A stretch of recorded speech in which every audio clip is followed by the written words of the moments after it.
restaurante lá no shopping que chama Pecado da Carne, né? Se referindo normalmente à alimentação, e tem gente que vai lá e peca mesmo, porque a comida é gostosa e vai comendo, comendo. É interessante, eu estava lendo um versículo, e ele diz assim, que ele deixou, feliz é o servo que quando o Senhor voltar, o achar servindo assim. Mas se ele começar a espancar os seus conservos e se entregar à bebedice e à glutonaria, muitas vezes a gente não volta para isso, mas tem gente, irmãos, que é um pecado assim que a gente não está pensando nele. Mas a pessoa cujo Deus é a comida, ele é o glutão. Então, tudo que ele vem na igreja porque ele precisa de comer, ele trabalha porque ele precisa de comer, ele tem amigos porque ele precisa de comer, tudo que ele faz é porque ele precisa de comer. Comer coisas gostosas, coisas que ele... Então, isso é uma adoração. E, na época de Jesus, tinha muitas pessoas com essa desvirtude, com esse vício, e por isso, Paulo vai falar várias vezes quanto à glutonaria, e o próprio Jesus vai. Na época do Império Romano, tinha festas de tudo, de bebida, de sexo e de comida. E as pessoas tinham o hábito de comer bastante e fazer vômito e voltar para comer de novo, e fazer vômito de novo e voltar para comer, o que nós chamamos hoje de bulimia. Então, isso é a glutonaria levada ao extremo. Mas eles faziam isso, e por isso a advertência. E a pessoa que está comendo muito, mais do que precisa, está adoecendo com a comida, está com problema de vício também. Então, só para explicar essa coisa da carne aí, e é a carne que pode nos tirar da presença de Deus. Não a picanha, a nossa carne. Que, na verdade, quando a Bíblia fala carne, ela está falando da nossa alma. O corpo só é morto. O corpo só não tem vida. A alma é que move o corpo. Então, nós temos vícios na alma. Está tudo aqui, ó, na nossa mente, no nosso coração, no nosso homem interior. A carne sozinha não pode adquirir vício. A vontade é que faz, né? O desequilíbrio é que faz. Esse desequilíbrio está na nossa alma. É um problema emocional e espiritual, não é um problema físico. A tentação é o meio pelo qual Satanás, ou o homem, ou a própria concupiscência humana, instiga alguém ao pecado, seduzindo e induzindo a fazer o mal. Meu filho, se os maus tentarem seduzi-lo, não ceda. Então, é aquela coisa da sedução. Na psicanálise, a gente estuda que uma das coisas que enfraquece o homem e a mulher é a sedução. A sedução nos enfraquece. E muitas pessoas têm sido seduzidas, têm pecado por causa da sedução. Às vezes, né, tem uma expressão aí que fala assim, eu estou facinho, não tem? Aí no mundo. Quando você está facinho, é porque o limiar da sua sedução está muito pequenininho. Com a sedução pequenininha, você está indo, é só chamar que você está indo. Tem uma fase na vida que a pessoa, dependendo dos costumes que ela tem, de como foi criada, que ela pode ficar. Então, o cuidado tem que ser maior. Tem pessoas que precisam ser seduzidas com mais argumento, com uma pessoa quase profissional para seduzir. E tem pessoas que são sedutores. Nós temos estudado muito em psicologia hoje o sociopata. O sociopata, ele é um sedutor. Ele é um sedutor para fazer você fazer uma compra que você não quer fazer, para você fazer um casamento que você não quer fazer, para você fazer um negócio que você não quer fazer, porque ele é extremamente inteligente e extremamente sedutor. Então, se uma menina de 20 anos cair na mão de um sociopata, mesmo a menina da igreja, e mesmo que o sociopata seja crente, e tem sociopata crente? Tem sociopata crente.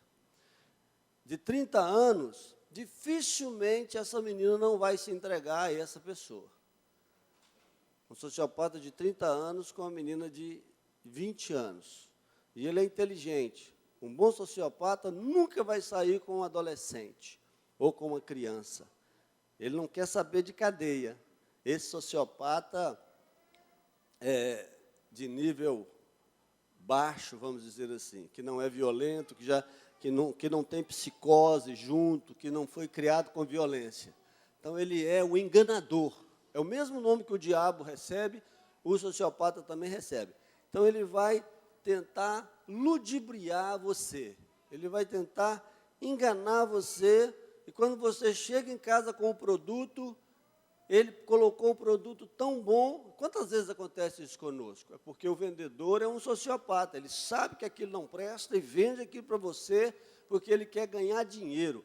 A única coisa que interessa a um sociopata é poder e dinheiro. Poder sobre tudo, sobre as pessoas, sobre o sexo, sobre a empresa. Ele precisa estar no poder, na direção, e ele não se submete a ninguém. Eu tenho dito aqui que a cadeia está cheia de sociopatas. Eles não entram em depressão porque são semideuses. Não entram em depressão. Todo o tempo eles estão articulando uma maneira de sair dali, de usar telefones celulares, de obrigar pessoas que estão cá fora levar celulares para eles, porque eles vão matar essas pessoas. Estão coordenando do mesmo jeito o tráfico aqui fora. Então, esses são essas pessoas sedutoras que são usadas para enganar as pessoas, são usadas pelo diabo, que é o maior de todos os sedutores, que seduziu a Eva, seduziu também a Adão, quando não tinha ainda uma pessoa. Então, são pessoas que aprenderam na escola de Satanás, com seus pais, com os seus vizinhos, com as pessoas da rua, e precisou muito cedo de se defender de adulto que os oprimia, e essas pessoas, então, se tornaram pessoas sedutoras. Então, essa pessoa pode seduzir, né? Satanás, o homem, ou a própria concupiscência, o instiga ao pecado. A concupiscência, eu já expliquei, é quando você está fragilizado por algum motivo, você está com a tendência a beber o que não pode, uma tendência, uma inclinação exagerada a comer o que não pode, a ter uma relação sexual ilícita, que também não pode, ou a ganhar um dinheiro que não é honesto, e você está com a inclinação forte para aquilo.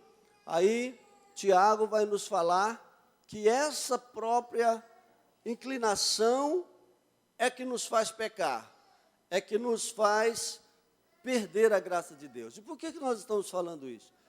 É para exatamente nós vigiarmos.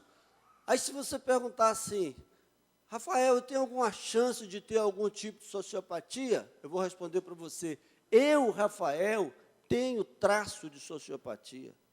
E todo mundo tem, porque em algum momento você teve que desviar da injustiça de alguém, e muitas vezes você não fez isso como um crente precisa fazer.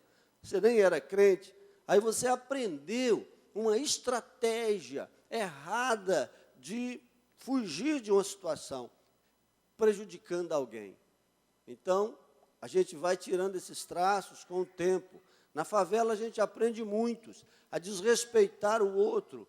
Um verdadeiro amigo fala bem de uma pessoa em público e repreende a pessoa em particular. Se você repreende uma pessoa em público, uma pessoa que você ama, você já tem um traço de sociopatia aí. Diminuir a pessoa. Se você não consegue ver o sucesso das pessoas, você inveja, ou seja, você quer ser o outro. Todas as vezes que você invade o lugar do outro, você está sendo sociopata, ou seja, doente social. Eu não suporto essa pessoa porque ela brilha. Isso é sociopatia. Então, tem muitas formas, mas essa forma agressiva de sociopatia que estamos falando aqui, é aquela pessoa que positivamente entra no espaço do outro e não tem sentimento quanto a isso. Não se coloca no lugar do outro, não vê que o outro está sofrendo, e ele vai fazendo isso como se ele fosse um trator de esteira abrindo uma estrada na montanha. Ele vai invadindo, até que essa pessoa fique depressiva ou saia da relação de amizade ou da relação que for. E essas pessoas, então, podem também nos conduzir ao pecado. Nós temos o exemplo de um menino crente, eu acompanhei desde cedo, casou com uma menina sociopata. A avó sociopata, a mãe sociopata e ela também. E ele foi ficando com ela, cheio de hormônio, e querendo ter sexo com ela, porque tinha casado, e ela, quando fazia, falava com ele assim, faz esse trem depressa, que eu não tenho tempo para isso não. E a pessoa também não tem felicidade nesse sentido, porque não busca afeição, romance, esse prazer que as pessoas normais buscam. Ele busca o prazer pelo poder. E aí, o casamento dá um poder, uma casa, um apartamento que ele comprou para ela, tudo dá um poder. E esse rapaz foi ficando oprimido, mas como ele é bastante saudável, olha que interessante, ele começou a tomar remédios fortes, mas ele é uma pessoa saudável. Ele reagiu, só que a forma que ele reagiu foi uma forma toda errada, já sob efeito de remédio. Esse rapaz deu uma facada no pescoço dessa menina, quase matou ela, ficou preso temporariamente, depois soltaram, estava tomando um monte de remédio por causa dela, e agora se separou, e ela voltou para ficar junto com a sua avó e com a sua mãe, que nenhuma delas tem homem, nenhuma deu conta de ficar, e aí tem toda uma história, né? Toda uma história que a gente não sabe que história é, que a pessoa também passou por dificuldade, mas o real, o que aconteceu, foi isso. Ele está tentando reconstruir a vida, até do lado de um cunhado meu, que é uma pessoa firme, uma pessoa crente, pastor. Mas a vida pode levar as pessoas a essas situações. Quer dizer, a pessoa entra no casamento para perturbar o outro. Tanto homem como mulher. Entra no casamento para perturbar. E você pergunta assim, você está perturbando? Não, eu sou uma pessoa normal. E, às vezes, com os de fora é extremamente atrativo. Mas está tentando a pessoa, nesse caso, ela estava tentando ele, para ele, da forma que ele foi sendo tentado, matar ela. E uma pessoa crente, que não queria sair do casamento, porque queria manter, também não procurou a pessoas para aconselharem ele, não me procurou, por exemplo. Se ele tivesse me procurado, ele não tinha dado essa facada nessa moça. Então, é uma coisa desesperadora a questão da tentação. O tentador aproximou-se dele e disse, se és o Filho de Deus, manda que essas pedras se transformem em pães. Aqui o diabo faz um esforço idiota para oferecer. O diabo, vamos dizer assim, se tornou um sociopata lá no céu. A gente não sabe a história, como é que foi o princípio. É um anjo querido de Deus, conforme os estudos teológicos, os melhores teólogos. Um filho de Deus, no sentido de que ele foi gerado por Deus, como todos os anjos foram, como nós também fomos. Mas ele se levantou, ele resolveu fazer essa opção pelo mal no céu, e ele continua até hoje, debatendo, e agora também não adianta ele voltar atrás, porque ele já está julgado. Então, depois que emitiu o julgamento sobre ele, ele continuou fazendo as mesmas coisas de sempre. Ele é o tentador, e ele achou que podia oferecer as mesmas coisas de que ele gosta de poder, tanto é que ele se apoderou da terra, do mundo. Jesus disse, o príncipe desse mundo é o príncipe desse mundo é o maligno, é o diabo. O diabo é o príncipe desse mundo, mas a terra não é dele. Mas ele se apoderou, é assim que o sociopata faz, né? Talvez ele seja um angelopata, não é? Porque ele é anjo. Então, aquele anjo que não soube obedecer o espaço de Deus, fez uma revolta, uma revolução ali no céu, porque achou que podia fazer alguma coisa melhor do que o céu. Normalmente, assim que acontece, essas pessoas acham que pode fazer uma coisa melhor do que Deus. E aí eles entram em contradição, igual o diabo entrou em contradição. Ele veio oferecer coisas da terra para Jesus. Ele ofereceu todas as terras. Ele disse assim, tudo isso aqui é meu, os reinos do mundo. Jesus estava com fome, ele ofereceu pão. Depois, não podendo fazer nada disso, ele levou Jesus ao pináculo do templo. E olha que o pináculo do templo era muito alto. Ao morro, num lugar alto. Está até no cordel do professor Rafael, depois vocês podem ler lá no cordel que está lá. E ele disse, salta daqui, pula. Não diz que os anjos, e usando a palavra de Deus, inteligência, ele é muito inteligente, como uma pessoa que vai te perturbar também é inteligente, e o diabo vai usar essa pessoa para te perturbar. E Jesus disse, usou a palavra de Deus também, disse, salta que os anjos vão te pegar no colo. Jesus falou, não tentarás o Senhor teu Deus, está escrito também. E aí foi aquele embate, até que ele oferece tudo a Jesus e disse, se você prostrado me adorar. Então, é o tapete vermelho. Quando você vê uma pessoa que quer o tapete vermelho, toda hora é o tentador. Toda hora ele quer o tapete vermelho para ele. As melhores coisas, o melhor lugar, o controle da televisão, o controle de tudo. Controle da televisão, controle do ar-condicionado, controle de tudo, porque tem que ficar na temperatura dele, do corpo dele, tem que ficar no filme que ele gosta, no canal que ele gosta, o tempo todo tem que ficar tudo do jeito que ele quer, senão ele reclama e arranja um monte de argumento, por fim você acha que você está errado mesmo, que ele está certo, e você fica dentro de casa encurralado.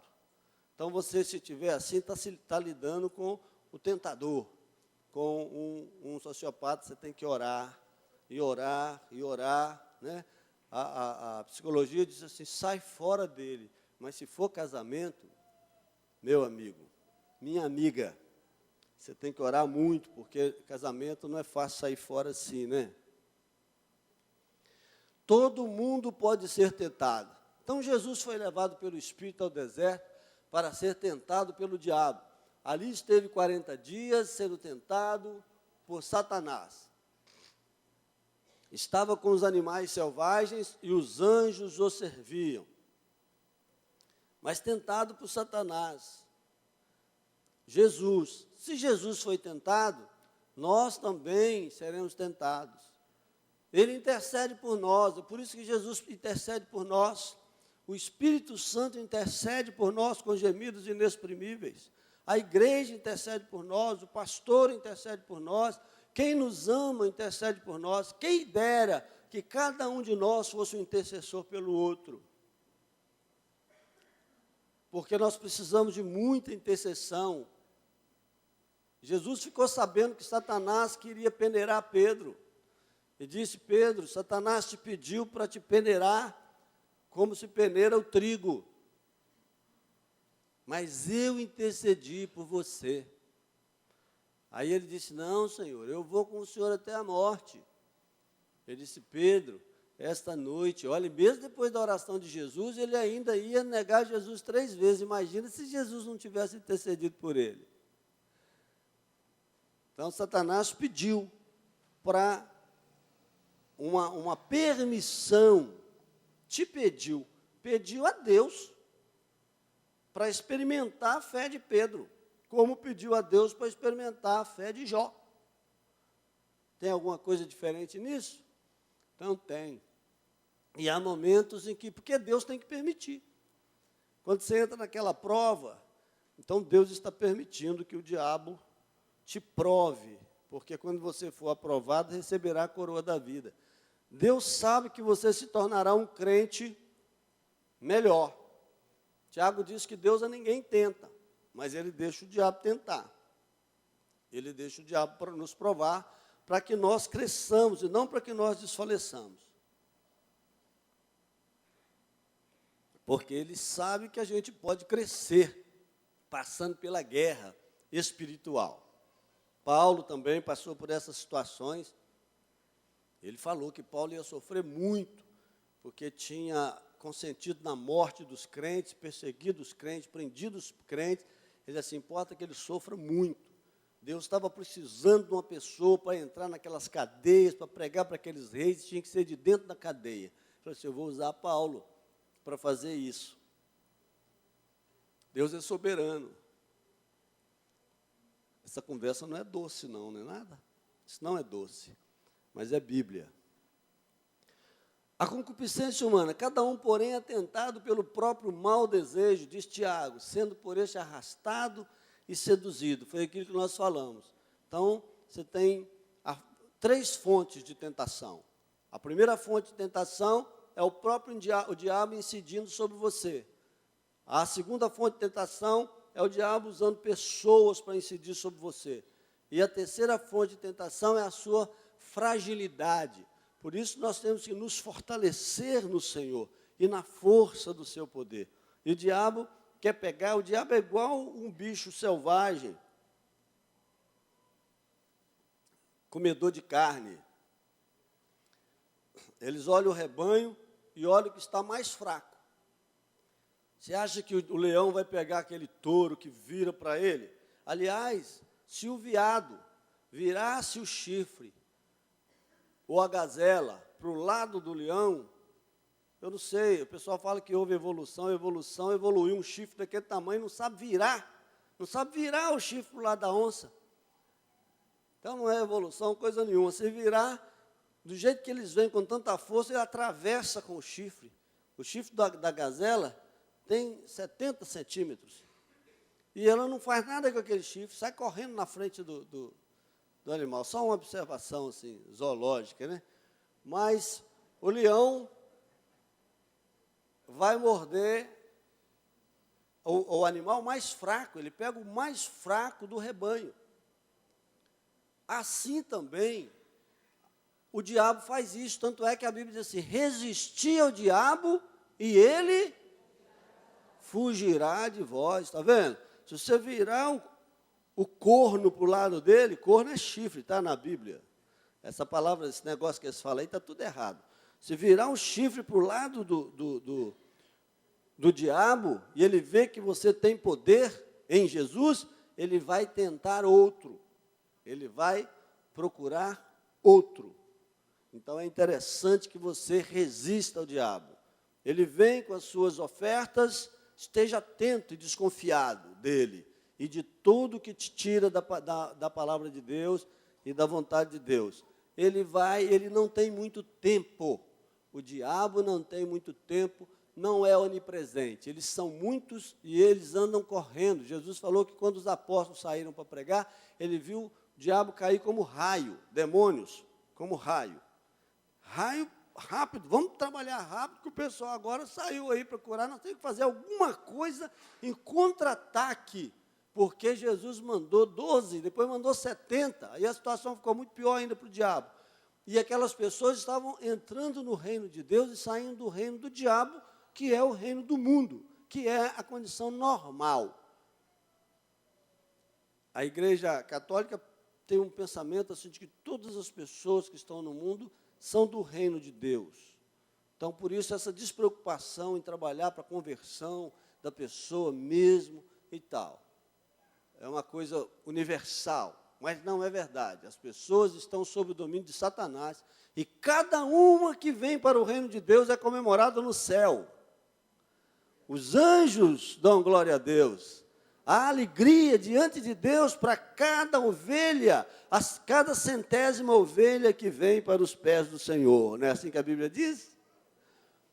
Que a alegria é maior do que pelas 99 que já estão.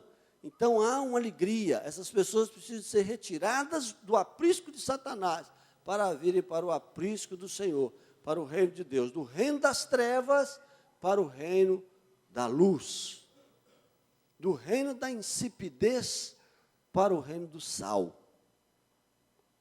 Não é assim que a Bíblia diz? Nós somos do reino do sal. Não é do sal grosso, só sal. É para temperar essa terra, para que ela suporte até a vinda do Senhor, para temperar a vida das pessoas com palavras boas. As palavras são temperadas com sal, porque agora nós temos sal, a Bíblia diz. Sendo por esses arrastados, então, o seu mau desejo. Cada pessoa é tentada numa área da vida de acordo com as suas experiências. Então, o diabo sabe disso. Se a minha família faltou no lado de honestidade e eu não tenho claras definições éticas sobre a honestidade, o diabo vai sempre me tentar ali. Então, eu preciso cobrir aquela parte. E assim tudo, né, todas as áreas da vida que a pessoa esteve enfraquecido, ali ele precisa se fortalecer no Senhor, naquela área, porque provavelmente ele vai cair exatamente onde está a sua fragilidade, porque ele vai ser tentado. E às vezes nós somos tentados por dentro e por fora, tentados pela nossa concupiscência e tentados pelas pessoas de fora. Teve uma época da minha vida que eu estava muito fragilizado, crente, novo, muito fragilizado com relação a uma área da vida. Mas o Senhor me guardou, Ele não deixou que o diabo fosse lá. Naquela hora. E eu não caí porque não houve tentação externa. Se houvesse, eu tinha caído. Então, a oração, a sua intercessão é muito importante. A sua perseverança em fazer aquilo em que você é forte, para que o Senhor tenha misericórdia de você naquilo que você é fraco.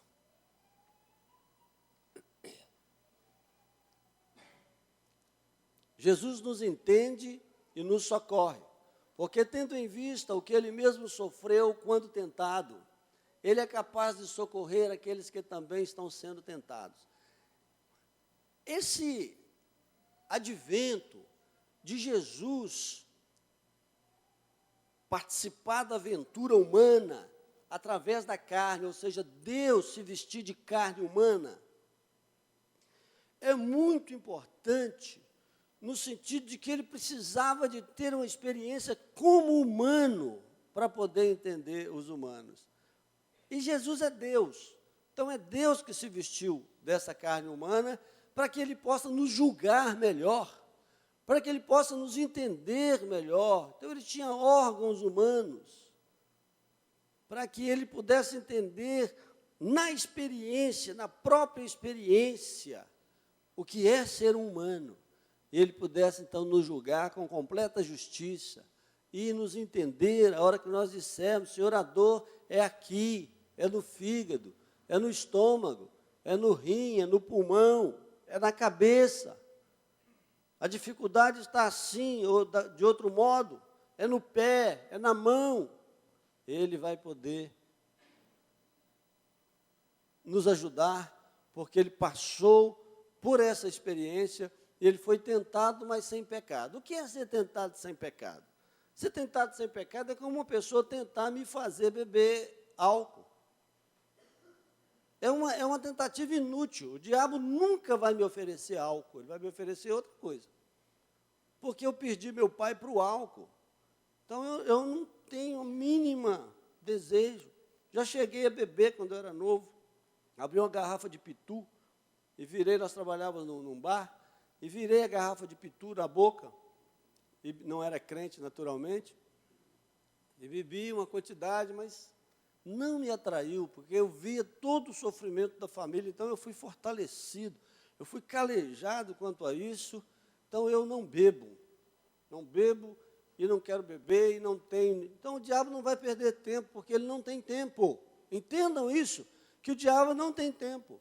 Se você começar a resisti-lo, ele vai ter que correr para um outro lado, vai ter que correr para uma outra pessoa para fazer. Mas aonde eu sou fraco, não é? E eu não vou confessar meus pecados aqui, não é verdade? Precisamos permanecer em Jesus. Se permanecerdes nas minhas palavras, verdadeiramente sereis meus discípulos. Aquele que não permanecer em Jesus, como a vara na videira, é lançado fora. Eu sou a videira verdadeira, disse Jesus. Meu Pai é o lavrador. Toda a vara em mim que dá fruto, a limpa, para que dê mais fruto. Mas a vara em mim que não dê fruto, a corta e lança no fogo e se queima. Precisa de uma coisa mais clara do que isso? Precisa de uma coisa mais clara. Ele diz que a vara está nele. Se está nele é porque bebeu do seu sangue, porque comeu da sua carne. Se está nele é porque aceitou a ele. É porque está recebendo a seiva dele, o espírito dele, a graça dele. Mas se essa vara se recusar a dar fruto, e se voltar para as coisas do mundo, essa vara seca. Seca porque ela passa a não receber mais a nutrição espiritual de Jesus, o cuidado, as coisas que ele precisa receber, não porque Jesus não queira dar, mas por causa da opção dessa própria vara. Então, quando alguém disser para você que você é salvo para sempre, lembra disso. João 15, 1-6, a parábola da videira. E ele diz também, se permanecer nas minhas palavras, sereis meus discípulos. A antítese é, se não permaneceres nas minhas palavras, não sereis meus discípulos. Está bem claro, se não permaneceres nas minhas palavras. E aí tem um pessoal que crê na predestinação, estava até no Facebook, eu comecei a dar umas respostas para eles, eles pararam de me seguir, não sei porquê. A pessoa vai falando, você vai dando as respostas. Né? Aí, não suportar as respostas bíblicas e deixar de me seguir. Eu achei até bom, porque estava dando trabalho.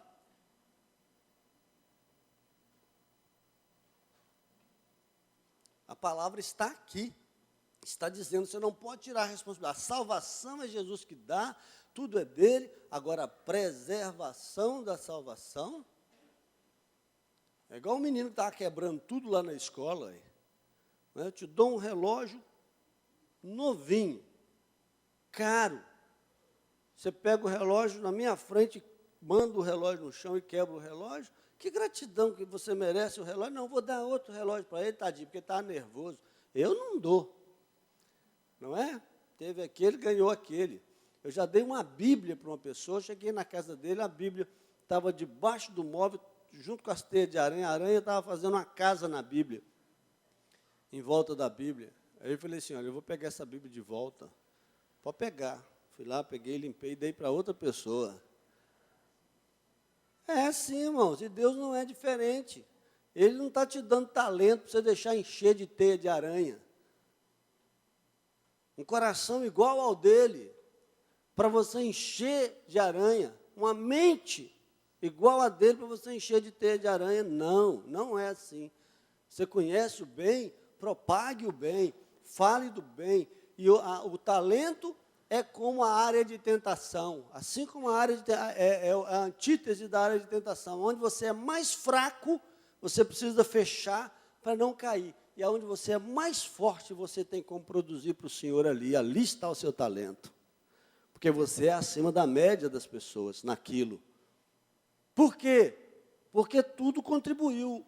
O lado bom do seu pai, o lado bom da sua mãe, o lado bom da cultura, da cidade onde você morava, o lado bom dos seus professores, tudo foi acumulando em você, então você tem que derramar aquilo sobre as outras pessoas. Talento é isso. O lado bom do seu corpo físico, o seu cérebro, os talentos que você tem, que às vezes também, através da capacidade que Deus te deu, física, neurológica, você foi captando melhor aquelas coisas ali. Tem criança que nunca aprende a tocar piano. Tem criança que com 5 anos já está tocando piano. Então, Deus é que deu essa capacidade. Agora, se ela vai tocar num cabaré ou se vai tocar numa igreja, é uma opção que ela vai fazer a partir de uma certa idade. Precisamos preservar a salvação. Jesus exortou a igreja em Filadélfia que guardasse o que havia recebido. Guarda o que tens, para que ninguém tome a tua coroa. Ele não disse, você já é salvo e ninguém já poderá tomar a sua coroa. Ele disse, guarda o que tens. Há sempre uma exortação à vigilância. Vigiai e orai para que não entreis em tentação. Para que isso? Para que vigiar? Para que orar? Se eu já estou salvo definitivamente. Você tem que vigiar e orar para não entrar em tentação. Porque através da tentação você vai perder a sua condição de comunhão com Deus. E perdendo a comunhão com Deus, se você não reatar através do arrependimento, depressa, você vai ter uma dificuldade muito grande para voltar. Não é Deus que tem dificuldade para perdoar, mas você mesmo tem uma dificuldade muito grande para voltar. Quanto mais a pessoa entra para o pecado, mais difícil é o retorno, que ela vai se afastando de tudo. Os amigos dela passam a ser os amigos daquelas horas ali. Então, até reconquistar amigos e voltar a uma condição boa, é uma situação muito difícil. Então, guarda o que tens, para que ninguém tome a tua coroa. Em todas as cartas de João, no Apocalipse, ele vai estar exortando as igrejas a tomarem cuidado. Chamando ao arrependimento. Tem uma igreja que ele diz assim, você diz que é rico, mas você é pobre, cego e nu. Eu aconselho que de mim compres ouro provado no fogo e colírio do céu para que veja. Aquela igreja tinha fechado seus olhos para a verdade de Deus e estava todo enganado, a liderança enganada e todo mundo enganado. O pecado pode nos separar de Deus. Portanto, considere a bondade e a severidade de Deus. Severidade para com aqueles que caíram, mas bondade para com você, desde que permaneça na bondade dele. De outra forma, você também será cortado. Olha aí.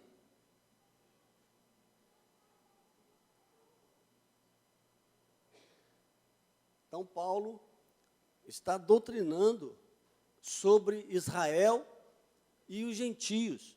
E ele está falando que Israel foi cortado. Passou o tempo de Israel, acabou, o templo foi destruído, sem templo, sem sacerdote, sem sacrifício, sem nada.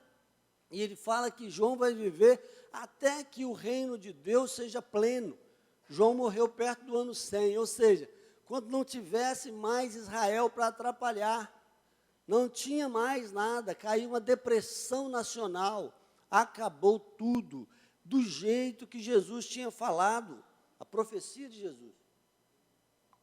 A profecia de Jesus, de que tudo aquilo ia se tornar em nada. E agora, cada israelita tinha que vir a Jesus como os primeiros. O evangelho foi pregado primeiramente a eles. E ele está dizendo que nós fomos incorporados no plano de Deus. Nós somos enxertados na oliveira. Quem é a oliveira? Abraão, a quem foram dadas as promessas. Então, nós somos enxertados em Abraão. Quando nós morremos, nós vamos para um lugar chamado seio de Abraão. E o rico conversou com o próprio Abraão, quando ele conversou a respeito dos seus irmãos que estavam aqui perdidos. Então, nós estamos indo para o seio de Abraão. Se Jesus voltar, seremos arrebatados e reunidos com todos os salvos, de todos os tempos. Senão, nós vamos para o seio de Abraão, onde estão todos. E vamos ficar lá aguardando esse tempo. Então, nós somos enxertados. E ele está dizendo que a gente tem que tomar cuidado, porque assim como Israel foi cortado, nós também podemos ser cortados, se nós não tomarmos cuidado. E o cuidado é esse, é um cuidado de gratidão, de amor. A nossa relação com Deus é uma relação de gratidão, de amor, de só cuidar de uma coisa que já nos foi dada. Não é difícil. Nós não podemos achar que o pecado agrada a Deus, porque o pecado não agrada a Deus. A oração e a vigilância nos fortalece. Vigiem e orem, para que não caiam em tentação. O espírito está pronto, mas a carne é fraca. A carne é fraca. A nossa alma é fraca. Em que sentido que a nossa alma é fraca? Porque a nossa alma recebe influências ambientais, recebe influência das pessoas, recebe influência das cores, dos aromas, dos sabores. A nossa alma recebe influência das formas, da estética. Nós recebemos essas influências. Então, quando você perceber que a estética está te perturbando demais, comece a orar para que você desvalorize a estética, porque a ética é mais importante que a estética. Nós estamos vivendo num tempo em que a estética está indo adiante da ética. Ou seja, a pessoa às vezes se casa com uma pessoa bonita, que eticamente não é boa, porque ela precisa de tirar foto no Facebook com essa pessoa, porque ela precisa tirar foto na praia. Aí leva aquela pessoa, mas aquela pessoa é apenas um boneco, não gosta de trabalhar, não gosta de fazer nada, mas é bonito, eu pago tudo para ele. Ninguém consegue ficar pagando tudo para ninguém a vida toda, e suportando uma pessoa que só acorda tarde, a pessoa não gosta de trabalhar, aí a mulher trabalha o dia inteiro, chega em casa, as vasilhas estão todas sujas, o chão está todo sujo, ela tem que fazer isso também. E ele está lá bonito. Por que você não vai fazer? Você não casou, você não gosta de mim assim? Eu fiz exercício físico, comi as frutas, tudo que estava na geladeira, para continuar bonito. E tem mulher também que é assim. Tem mulher também que é assim. Ela foi chamada de boneca a vida toda e de princesa. Princesa não faz nada. Você vai ser um súdito dela o resto da sua vida. Mas você não me chama de princesa, de rainha? Faz o serviço simples, que eu, com a minha beleza, ilumino a nossa casa. E aí, rainha do lar. Mas a rainha do lar é a Provérbios 31, né? Que fala daquela mulher que movimenta tudo. A pessoa não quer movimentar nada, ela movimenta só de um lado para o outro, assim, deita desse lado e depois deita desse. E vai falar que uma pessoa dessa é preguiçosa. A mesma coisa você cutucar o diabo com uma varinha curta. Por quê? É um exemplo, assim, bem grosseiro da estética. E em tudo. A pessoa vai comprar um carro, aí o marido e a mulher, né, a pessoa fala assim, mas esse carro aqui tem um motor muito bom e tudo. Ela falou assim, eu vou comprar o carro, sou eu que estou pagando. Então, você está vendo que esse carro é bonito aqui por fora? Isso que interessa para mim, se ele anda, se ele não anda, se ele tem 1.6, ou 1.8, ou 2.0, isso aí é outra coisa. Estão entendendo o que é estética? Aí a pessoa vai viver de estética, de marca, vai comprar no supermercado, a outra marca é boa. Fósforo, agora tem um fósforo aí que é a metade do outro famoso, a pessoa não compra, porque o vizinho vai chegar lá e vai ver que aquela marca ali não é a marca que todo mundo usa no bairro. Tem pessoas assim, a compra dele que podia ficar por R$300, fica por 700, porque ele só compra, não experimenta marcas novas, e aí o capitalista vai só enriquecendo, e o pobre só vai ficando cada vez mais pobre. Então, nós estamos vivendo nessa sociedade de mentira, essa sociedade de estética, mas a ética, que é o respeito a si mesmo, o respeito aos princípios de Deus e o respeito ao espaço do outro, a gente está perdendo, e a gente está perdendo. Às vezes você mesmo, mas eu estou fazendo isso aqui. Você já foi enganado. Da próxima vez você não vai fazer, mas já foi enganado. Então a carne é fraca. Eu disse tudo isso para dizer que a carne é fraca. A ajuda da palavra. Jesus também quer ajudar-nos a usar uma poderosa arma que temos, isto é, a palavra de Deus.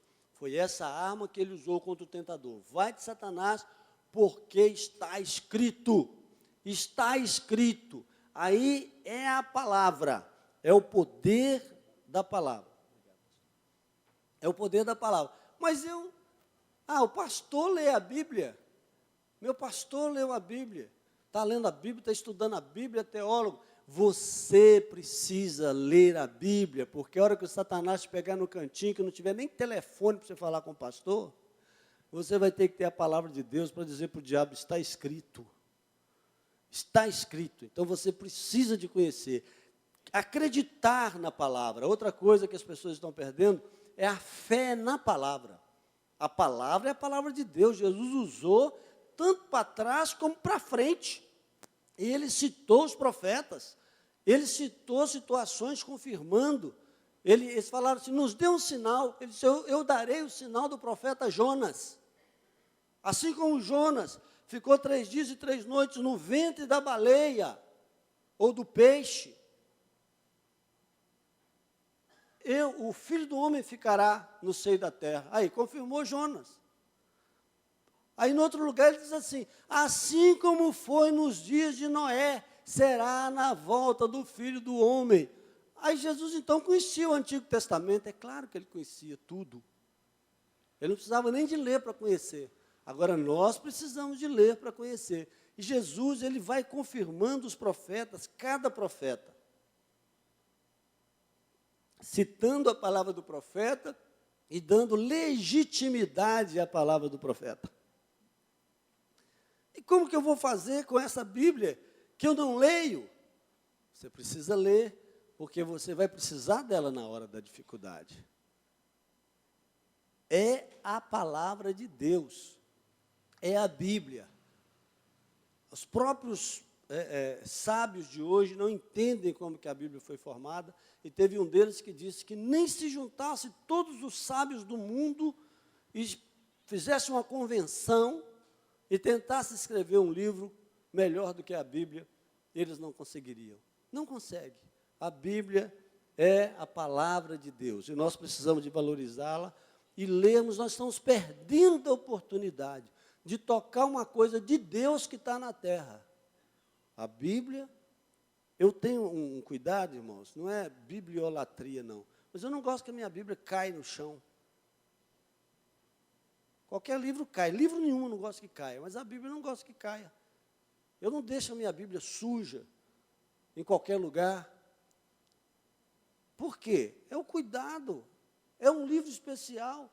Assim como você tem uma foto lá que você guarda de uma pessoa querida, não deve estragar mesmo. Perdi a Bíblia. Não sei onde é que está minha Bíblia perdeu. Às vezes eu esqueço a Bíblia, porque eu sou muito esquecido. Esqueço na minha cabeceira. Esqueço de colocar. Então tem que ter um monte, uma dentro da pasta, outra na cabeceira, outro no lugar, no trabalho. Mas você precisa de valorizar a palavra de Deus enquanto há tempo. Depois que você estiver no céu, aí você não vai precisar mais. A ajuda do Espírito Santo. Da mesma forma, o Espírito nos ajuda em nossa fraqueza, pois não sabemos orar, mas o mesmo Espírito intercede por nós com gemidos inexprimíveis. Aí você precisa também de buscar e desejar ser cheio. Veja que Deus não está dando nada assim, que eu andando aí pelo caminho e vou ser cheio do Espírito da palavra. Eu tenho que desejar a palavra. E isso eu desejo com gratidão e com amor pelas coisas que Deus fez por mim. Eu desejo o Espírito Santo, eu desejo a palavra de Deus. Ele diz que dará o que pedir. Então, Ele quer que você peça para ser cheio do Espírito Santo. Ele quer que você leia para ser cheio da palavra dEle. Então, o Espírito também intercede por nós. Jesus intercede para nos ajudar a não perder a nossa salvação.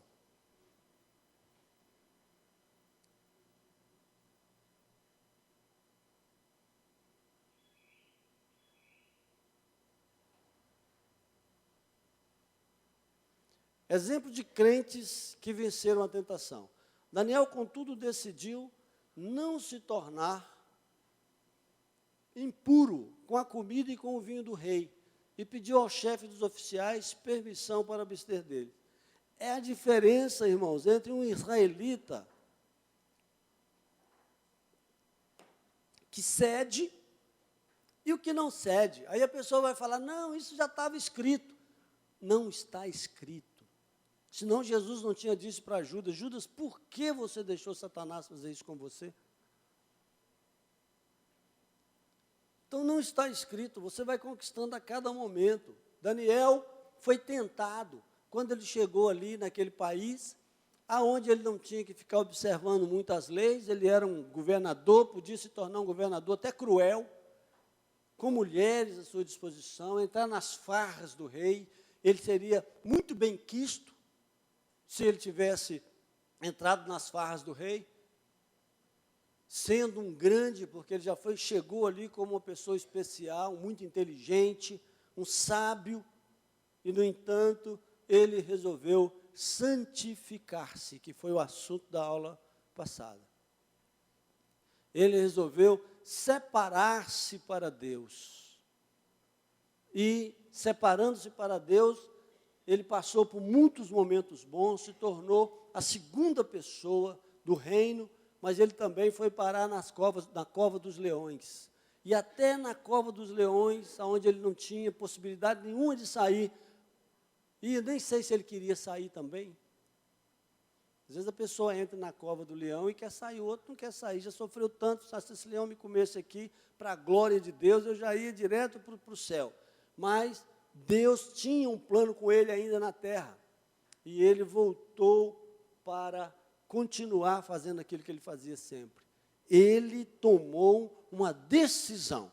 Então, eu tomo uma decisão no reino de Deus de me aprofundar na vida que Deus quer para mim, no plano de Deus. Não tem isso de que eu vou deixar a vida me levar e eu vou ter que passar pelo pecado, e depois eu volto para a igreja, e depois eu... Não tem tempo, irmãos. Não tem tempo de você esperar a predestinação e ficar parado. Você precisa de agir com a sua força. Jesus disse que o reino de Deus, desde João Batista, a partir de João Batista, é tomado à força. Você precisa de se esforçar. Precisa de se esforçar.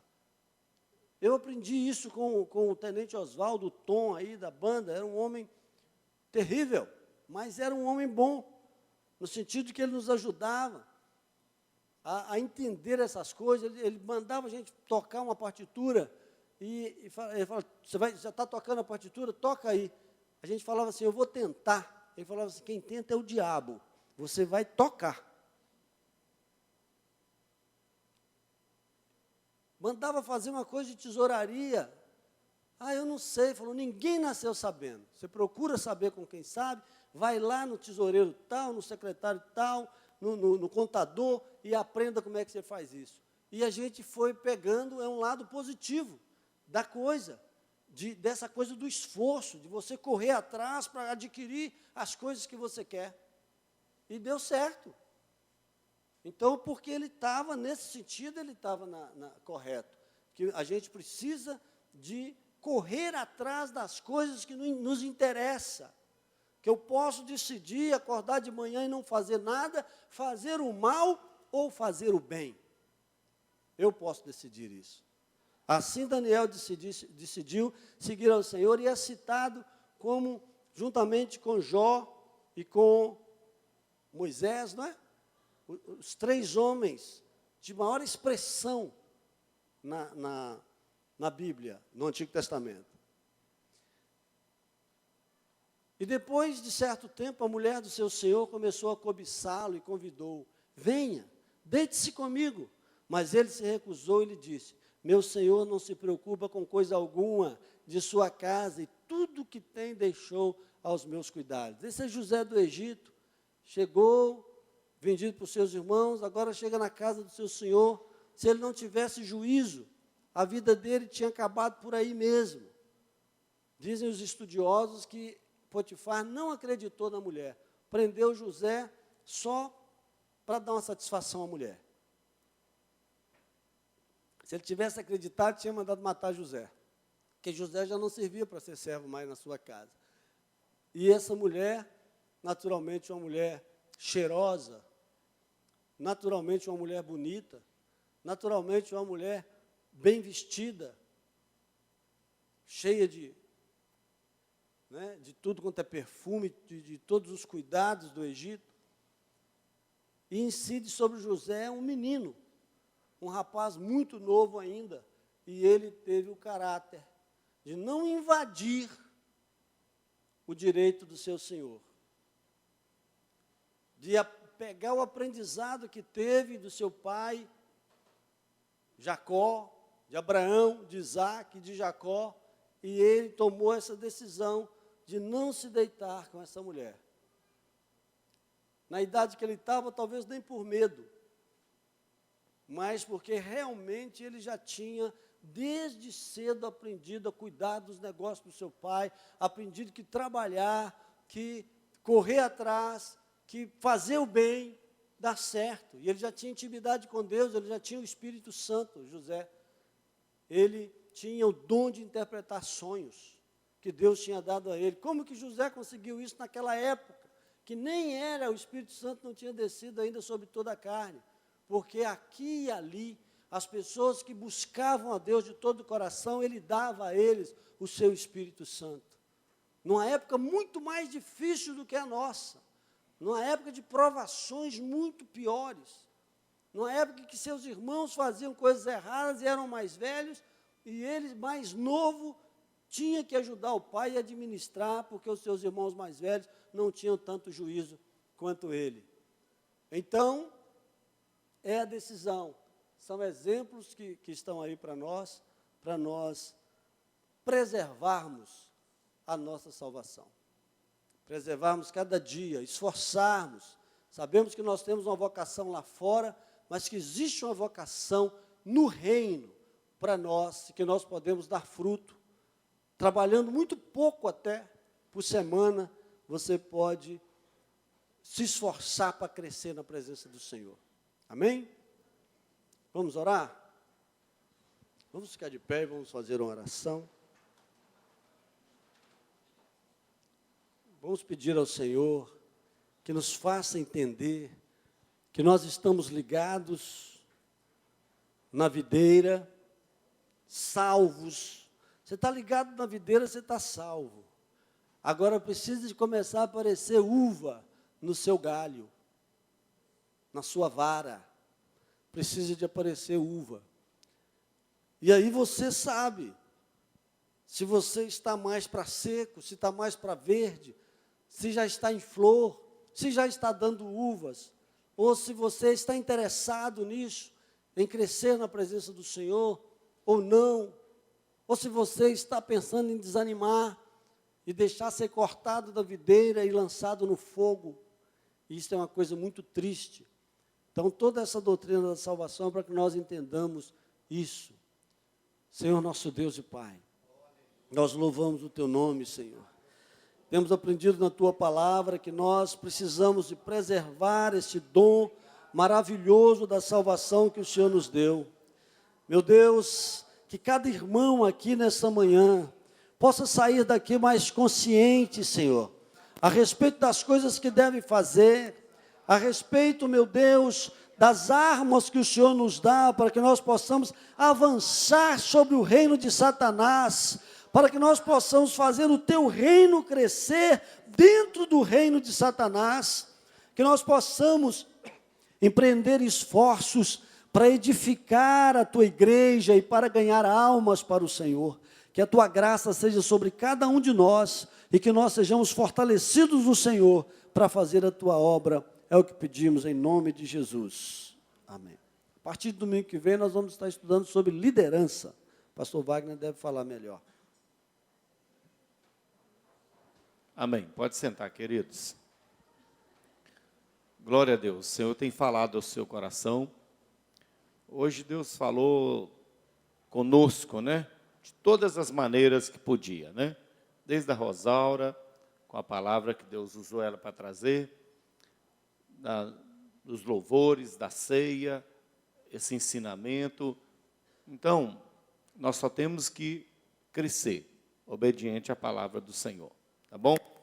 Eu quero passar alguns avisos, lembrando a você que hoje é o dia de você adorar a Deus com seu dízimo e oferta. Eu sempre falo com a coisa mais bonita, uma das mais bonitas, não é a mais, mas é uma das mais bonitas que a gente vê em um cristão, é a fidelidade. Acho que quando o cristão consegue ser fiel a Deus no seu dízimo, ele está dizendo, com uma ação, ele está dizendo a Deus, Deus, eu creio na tua providência, eu sei que é o Senhor que me sustenta e sei que nada vai me faltar. Então, eu quero devolver o Senhor a 10ª parte, sabendo que com 90% que fica comigo, eu vou fazer muito mais coisas do que 100% sem a tua bênção. Eu aprendi assim e tenho caminhado assim, sabe? Eu vejo o cuidado de Deus com a minha vida assim. Olha, tem tantas experiências de milagres de Deus fazendo na minha vida financeiramente. Não sou rico, não ando em busca da riqueza, mas o que eu tenho é suficiente para me viver. Olha bem, coisa maravilhosa. Essa é a verdadeira prosperidade. A prosperidade não é você ficar em busca de riqueza o tempo todo, é você conseguir ser feliz com aquilo que Deus tem te dado.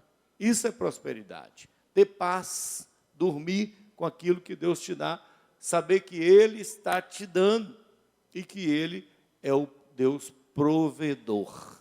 Isso é muito bom. Muitas pessoas na busca pela riqueza estão perdendo a comunhão com Deus.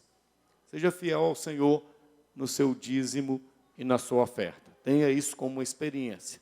E hoje, primeiro e o segundo domingo do mês, nós temos como a forma de adoração.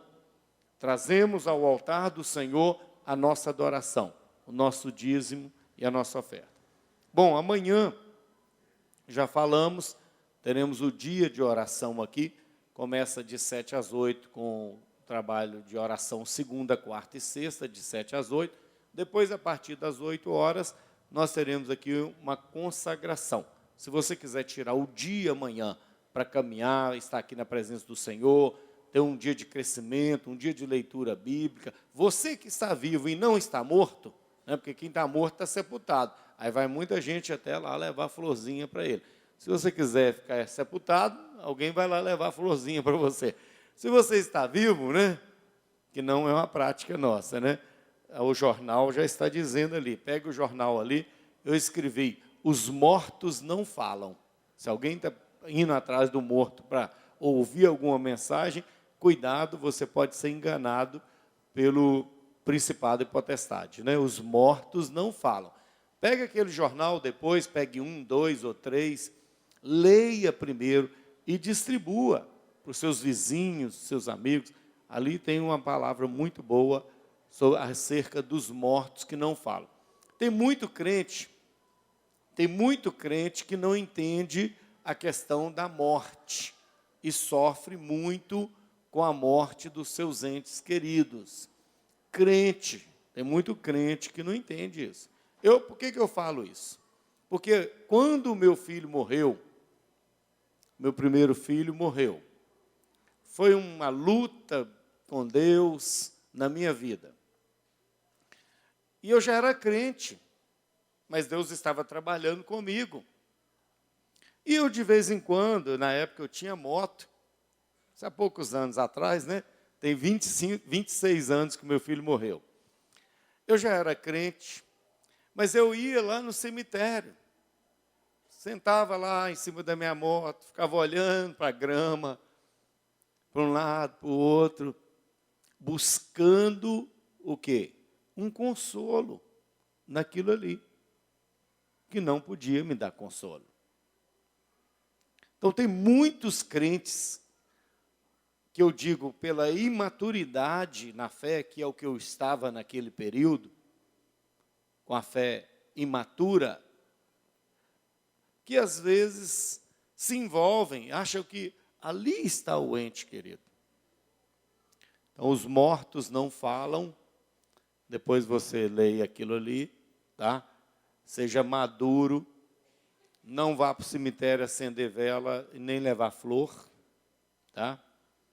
Contei a experiência na rádio que no ano passado, eu não sei de quem mais, mas exatamente no dia 2, eu estava em um sepultamento lá no cemitério. Eu encontrei um rapaz que tinha acabado de perder a sua mãe há poucos meses, e ele estava lá levando uma florzinha para ela, uma orquídeazinha.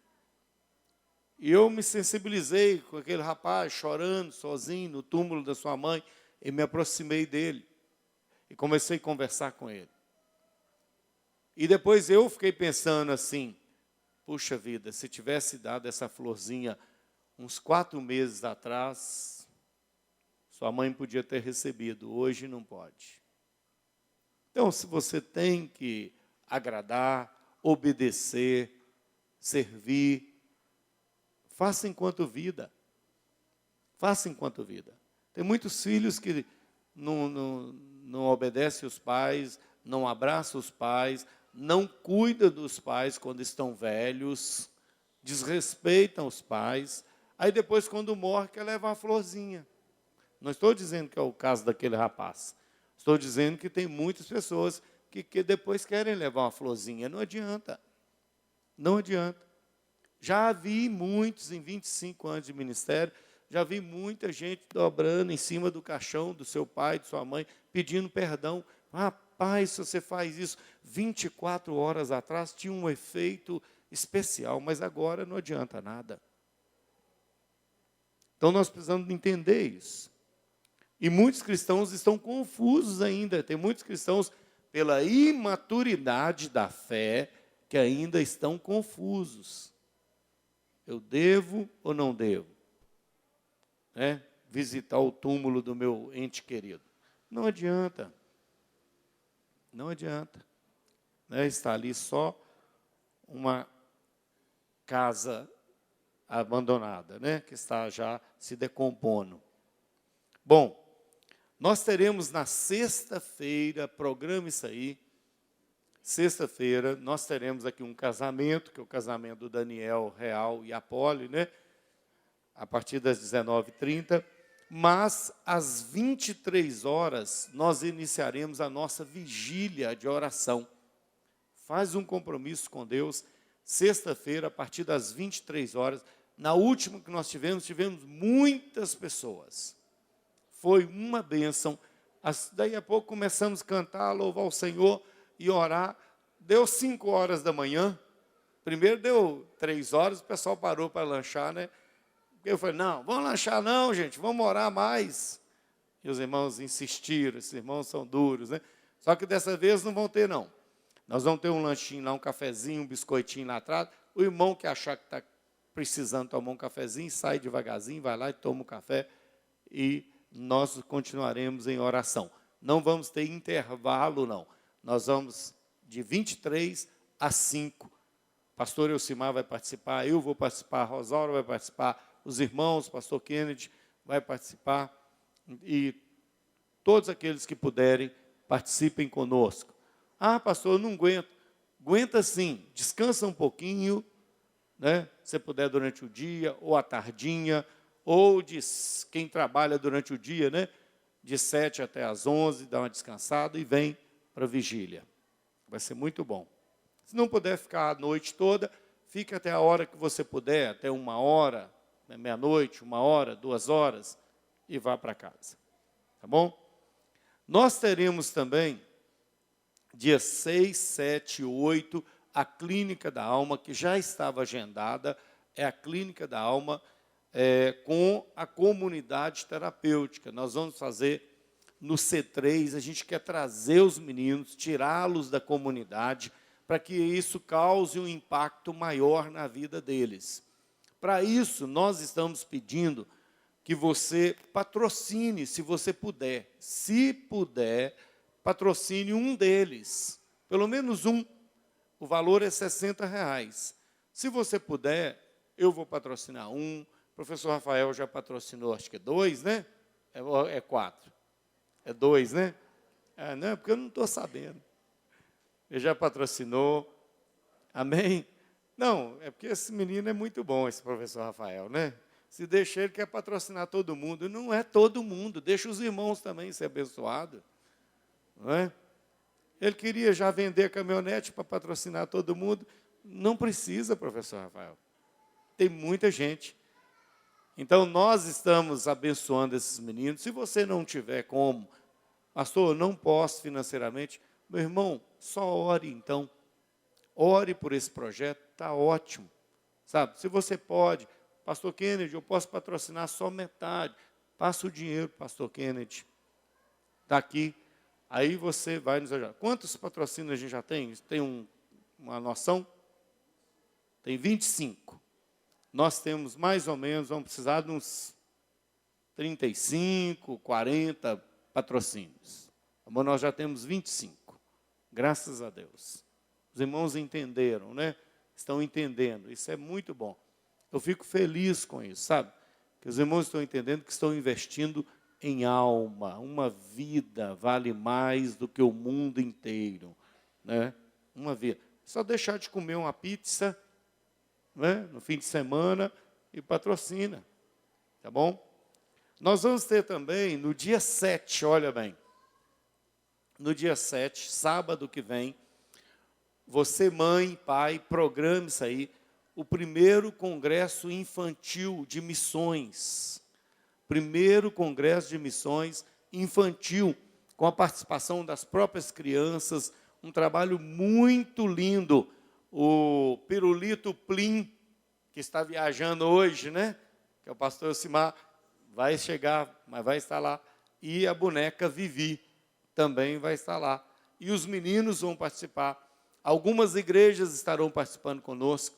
Então, no próximo sábado, às 18 horas, vai ser lá no Ipaminas. Então, você leve o seu filho, tá bom? A inscrição lá, a entrada, é 1 quilo de alimento não perecível que nós vamos doar para entidades que a gente está convidando. Entidades, inclusive, não evangélicas. Nós estamos convidando para que os meninos ouçam a palavra, eles vão participar e vão receber a doação. Se você for, leve a sua doação, 1 quilo de alimento não perecível, para a gente distribuir para esses meninos. Não se esqueçam, dia 4 e 5 de dezembro, o seminário Casamento e Família, para aqueles que querem trabalhar, só para quem trabalha, ou quer trabalhar com casamento e família. Nós estamos substituindo o Casados para Sempre para o Casamento e Família. É o mesmo modelo, porém com outro material, mais brasileiro, e nós vamos ter um treinamento aqui. E também um treinamento do curso Homem Sábio, vai ser no dia 4 e 5, sexta e sábado. Sexta à noite, sábado à tarde e sábado à noite. Você que é casal e quer trabalhar com o ministério na família, procure o Israel e a Vera, faça a sua inscrição e venha para esse treinamento. É uma oportunidade que você tem para este treinamento. Sim, Mauro? As crianças vão apresentar? Onde estão essas crianças? Cadê o curso? Aí a viagem nossa de Almenara, pode deixar aí. Se você ainda não fez a sua inscrição, depois que completar o ônibus, você vai bater a porta ali, eu vou dizer assim, ó, eu não vos conheço. Né? Então, tem um limite, é só um ônibus, alguns irmãos vão de carro, mas programe a sua viagem para Almenara. Já pode trazer também doação de roupas, calçados, cesta básica, que nós vamos levar. A cesta básica deixa mais para a data. Por favor, podem subir, meninos bonitos e meninas. Podem subir. Vai ficar embaixo mesmo? Quer subir, não? Esta é a classe mais bonita dessa igreja, olha bem.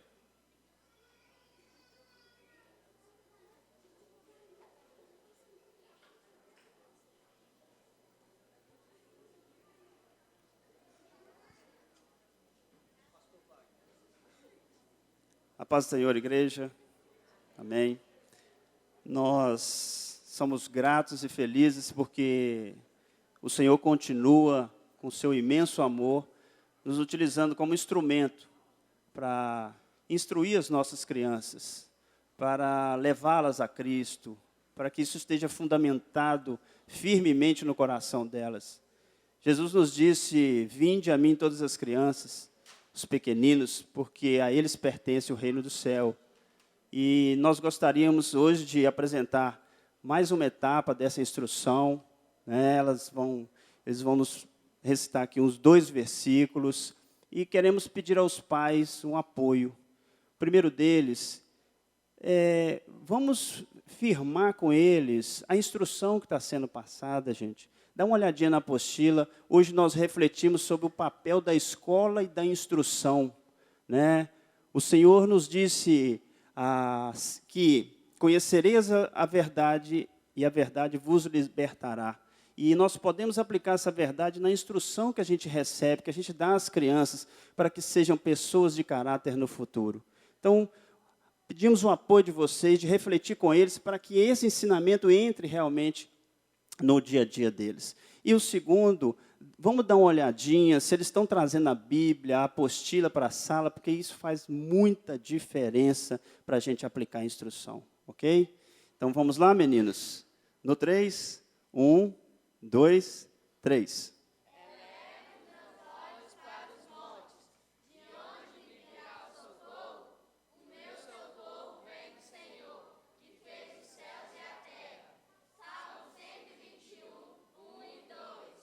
Amém. Muito obrigado. Deus abençoe. Muito bonita essa turma. É a mais bonita que tem nessa igreja, essa turma, né? Você que recebeu bênção especial e quer agradecer ao Senhor, vem aqui à frente. Bênção especial, bênção de aniversário, vem aqui à frente. Você recebeu uma bênção, vem aqui à frente. Professor Rafael, quer que eu faça uma propaganda para ele aqui? Olha bem. Como que é? Você quer fazer um curso de partitura, aprender a ler partitura. Você que quer dedicar à música, trabalha, quer aprender mais. Ele é um bom professor. Com a sua vasta experiência de muitos séculos na área da música, né? O professor Rafael vai te deixar 100% na leitura de partitura, né? Aliás, ele e Davi tocavam juntinhos lá para Salomão, para Saul, né? Os dois tocavam juntos, né? Ele e Davi tocavam juntos lá, né? Davi tocava a harpa, mas quem fazia a partitura era o professor Rafael. Ele não conta, mas ele, quando Saul estava ali meio estressado, né? Vamos agradecer a Deus. Fique de pé. Vamos agradecer a Deus. O Senhor tem sido bom, tem sido fiel. Olha quantas bênçãos aqui à frente, bênçãos de aniversário, bênçãos especiais. Se você orar, se humilhar, clamar ao Senhor, Ele vai te ouvir. Ser fiel a Deus, Ele vai mudar a sua história. Feche seus olhos. Muito obrigado, Deus. Quando vemos tantas pessoas aqui à frente, tão somente dizendo: muito obrigado, Senhor, o Senhor tem sido fiel. Senhor Deus, nós somos gratos por esta igreja, pela presença do Senhor em nosso meio, por tantas coisas maravilhosas que nós aprendemos aqui, pela Tua fidelidade conosco, Senhor. Nós não merecemos nada, mas o Senhor tem nos abençoado tanto. Muito obrigado. Muito obrigado pelo um ano a mais de vida de alguns desses irmãos. Muito obrigado por uma bênção especial na vida deles. Muito obrigado por essa escola dominical, pela ceia que nós tivemos hoje com o Senhor. Que o Teu nome seja engrandecido, Senhor. Agora leva-nos em paz, debaixo da Tua mão de poder e de graça, de unção. Senhor, dá-nos um dia de vitória na Tua presença, sempre honrando o Teu nome, para a glória do Senhor. É a nossa oração, em nome de Jesus. O Senhor te abençoe, te guarde, te dê a paz. Apanhe ali o boletim Por favor, alguns diáconos já estão ali à porta. Leve 2, leve 3, leve para um vizinho, né? Sem ofender. Coloque debaixo da porta dele, para que ele leia. Deus te abençoe, querido. Cumprimente aí um ao outro, diga a paz do Senhor. Tenha um bom dia na presença do Senhor. Sei, já não são meus